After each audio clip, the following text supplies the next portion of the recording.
Welcome to McPlum, simple solutions served daily. In this video, I will show how to make delicious fried rice. First, ensure you use day-old chilled rice. This is crucial for that perfect, non-sticky texture. Next, prepare all your ingredients, like chopping vegetables and proteins, before you even turn on the stove. This mise-en-place approach makes the cooking process smooth and quick, preventing anything from burning while you're busy cutting. The key to great fried rice is a very hot wok or large skillet. Heat it until it's smoking slightly, then add a tablespoon or two of high smoke point oil, swirling to coat the entire surface.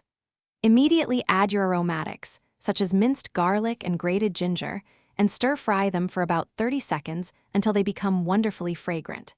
This step builds the foundational flavor for your dish.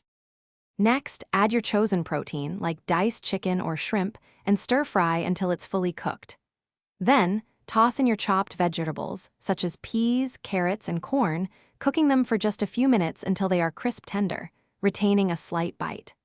Finally, add your cold, day-old rice, breaking up any clumps with your spatula to ensure even distribution.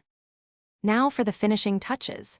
Drizzle in 2 to 3 tablespoons of soy sauce, a teaspoon of sesame oil, and a pinch of white pepper for that authentic flavor. Toss everything together quickly and vigorously to ensure all ingredients are well combined and coated. Serve your delicious homemade fried rice immediately.